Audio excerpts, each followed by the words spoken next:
मैं सबसे पहले तो माँ नर्मदा के चरणों में प्रणाम करता हूँ। और अभी कल ही भगवान श्री बद्रीनाथ जी और केदारनाथ जी के दर्शन करके आया हूँ।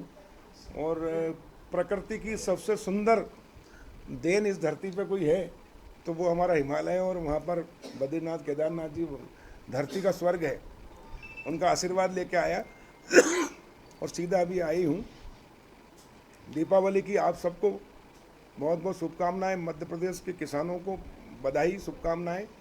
प्रदेश की 7.5-8 करोड़ जनता के चरणों में प्रणाम और दीपावली की शुभकामनाएं कि हमेशा आप स्वस्थ रहें, कोरोना से मुक्त रहें और अपने और अपने परिवार को खुशहाल और समृद्धशाली बनाएं।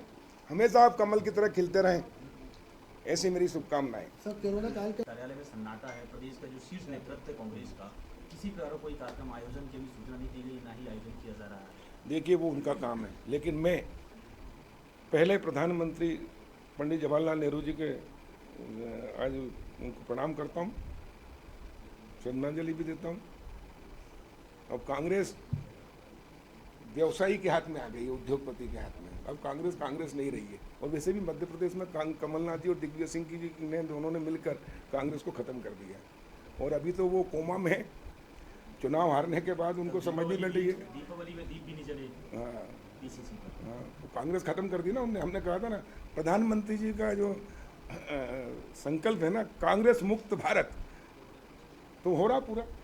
और कांग्रेस मुक्त भारत हम इसलिए चाहते हैं क्योंकि कांग्रेस मुक्त भारत कहना यानी भ्रष्टाचार मुक्त भारत। भ्रष्टाचार की जननी कांग्रेस थी, वो खत्म हो गई। और आपने मध्य प्रदेश में देखा है लगातार बढ़ रहे हैं भाई साहब, उसके लिए या देखो, जब सब्जियों के दाम नहीं मिलते तब भी आप कहते हो कि किसान की तो फसल का भाव मिले तो अच्छा। मेरा ये कहना है कि कभी सुनना जरा आप, दूसरी चीज़ों के दाम बढ़ते हैं उसकी कोई बात नहीं करता, पर किसान की फसल का थोड़ा सा भाव बढ़ा के सब चिल्ला चोट करने लगते हैं। ये दुर्भाग्य देश का। कितनी मेहनत करता है किसान।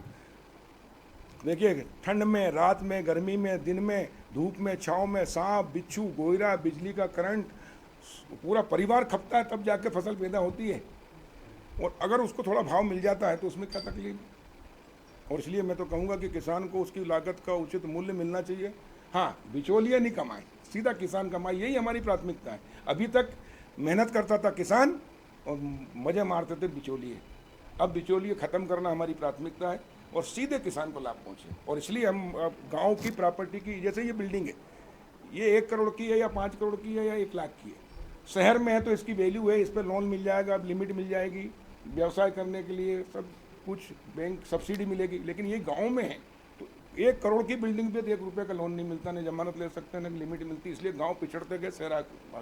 अब प्रधानमंत्री जी ने प्रधानमंत्री स्वामित्व योजना लागू कर दी। अब गांव के आबादी का भी प्रॉपर्टी का मालिकाना होगा, उससे वो बैंक से लोन ले सकेंगे। 40%, 50% कोल्ड स्टोरेज सब्सिडी वो पहली बार अब देश के गाँव के किसानों को मिलेगी। और इसलिए अब गाँव में उद्योग धंधे शुरू होंगे, गाँव में रोजगार मिलेगा और पलायन जो होता था गाँव से शहर में नहीं होगा। सही मायने में गांव को आज़ादी प्रधानमंत्री मोदी जी ने अब दिलाई है। 15 अगस्त को वैसे देश आज़ाद हुआ, लेकिन गांव आज़ाद हुआ 24 अप्रैल 2020 को, जिस दिन प्रधानमंत्री जी ने स्वामित्व योजना की घोषणा की। और 2024 तक देश के 100% गाँव के लोगों को अपने प्रॉपर्टी का मालिकाना हक मिल जाएगा और उससे उनके विकास के द्वार खुलेंगे, तकदीर और तस्वीर बदलेगी, दशा और दिशा बदलेगी और गाँव और भारत आत्मनिर्भर होगा। हुआ है, अपन कैसे निपटेंगे इससे? देखिए, नेता अच्छे हों, नीति अच्छी हो, नीयत अच्छी हो तो ईश्वर भी साथ देता है। हमारा सौभाग्य है कि हमारे नेता प्रधानमंत्री नरेंद्र मोदी जी, मध्य प्रदेश के मुख्यमंत्री शिवराज सिंह चौहान जी, दोनों अच्छे हैं। हमारे पार्टी के राष्ट्रीय अध्यक्ष और प्रदेश अध्यक्ष जी, इनके नेतृत्व में हम गांव, गरीब और किसान हमारी पहली प्राथमिकता है। और क्योंकि मैं कृषि मंत्री हूं तो मेरी भी प्राथमिकता किसान है। और वैसे भी मैं किसान हूं, पहले किसान हूं, बाद में मंत्री हूं। और इसलिए किसानों के खेती जो है आज़ाद भारत के 73 साल तक घाटे का धंधा रही है, उसको लाभ का धंधा बनाना। किसान की आय, प्रधानमंत्री नरेंद्र मोदी जी ने कहा कि 2022 तक हमको 2 गुनी कम से कम करना है। इसके लिए सारे नियम, कानून, कायदों में हम परिवर्तन कर रहे हैं और किसान को हम ऐसी सुविधा दे रहे हैं जिससे सिंचाई, बिजली, सड़क, असली बीज, खाद और दवाई, साथ में जब वो उत्पादन अधिक करेगा तो उसके लिए बेचने की व्यवस्था उसके खेत से, खलिहान से, घर से, मंडी से और शासकीय समर्थन मूल्य से उसकी लागत का 50% से अधिक उसको समर्थन मूल्य MSP देना, ये भारतीय जनता पार्टी सरकार की, प्रधानमंत्री जी, मुख्यमंत्री जी की प्राथमिकता है। उसके लिए हम, अगर प्राकृतिक आपदा आती है तो हमने RBC 6-4 में, जब मैं राजस्व मंत्री था तो उस समय शिवराज जी के नेतृत्व में हमने परिवर्तन किए। जहाँ पहले 5 करोड़ भी नहीं मिलते थे, वहाँ आज 5,000 करोड़ से अधिक राशि मिल रही है हर साल। इस बार भी RBC 6-4 में किसानों की प्राकृतिक आपदा आई, सोयाबीन अच्छी खासी थी, खत्म हो गई, किसान नहीं पहुंचा खेत में, उसके पहले कृषि मंत्री और मुख्यमंत्री जी पहुंचे गांव-गांव किसानों के खेतों में, और हमने आदेश दिया अधिकारियों को जिससे 4,000 करोड़ से अधिक की राशि उनको मिलेगी। फिर हमने फसल बीमा का 1 महीने तारीख बढ़ाई जिससे लगभग 6-7 हज़ार करोड़ बीमा भी मिलेगा, और किसान को हर संकट के समय हम उसके साथ खड़े हैं। किसान आत्मनिर्भर होगा तो देश आत्मनिर्भर होगा, प्रदेश आत्मनिर्भर होगा।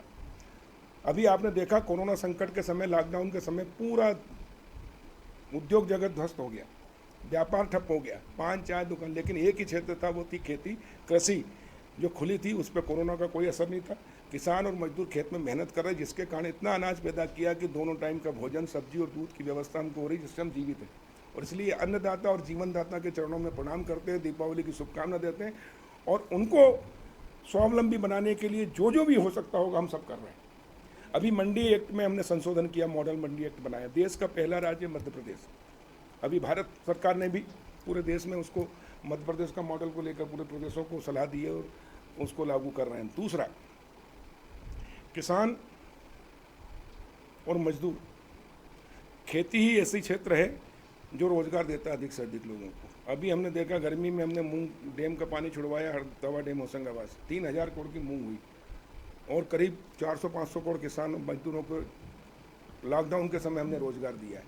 और इसलिए किसान को पहली प्राथमिकता सिंचाई, बिजली की व्यवस्था करना और उसकी फसल को समर्थन मूल्य पर उससे अधिक राशि दिलाना, उसके लिए कहा। अभी तक किसान मजबूर था मंडी में माल बेचने के लिए, लेकिन अब मजबूत होगा, वो खेत से भी बेच सकता है, खलिहान से भी बेच सकता है, अपने warehouse, cold storage, food processing plant डालेगा। अब किसान खेती भी करेगा, व्यापार भी करेगा, व्यवसाय भी करेगा और निर्यात भी करेगा। बिचौलियों को हटाना और किसान को सीधा लाभ देना, ये हमारी प्राथमिकता प्रधानमंत्री मोदी जी की और शिवराज जी की, उसकी तरफ हम काम कर रहे हैं। हाँ, किसानों के लिए मंडी में, क्योंकि भारत सरकार ने, प्रधानमंत्री जी ने एक नया मंडी मॉडल एक्ट लेकर आए हैं, जिसमें किसान के घर से, खलिहान से अगर कोई भी माल बेचेंगे, वो अनाज, खाद्यान्न, तो कोई टैक्स नहीं लगेगा। और इसलिए मंडी में भी जो ₹1.70 टैक्स लग रहा था, वो माननीय मुख्यमंत्री जी ने घोषणा की थी, उसको हम 50 पैसे कर रहे हैं। और आज दिवाली है, आज से ही उसको हम लागू कर रहे हैं। अब मध्य प्रदेश की मंडियों में मात्र 50 पैसे मंडी शुल्क लगेगा व्यवस्था के लिए, क्योंकि मंडी में बहुत सारे कर्मचारी लगते हैं, व्यवस्थाएं होती है, शेड रहते हैं, और किसान को सबसे अच्छी सुविधा ही मंडी में मिलती है व्यापारियों को। और इसलिए मात्र 50 पैसे नहीं, ₹1.20 हम कम कर रहे हैं। इससे किसान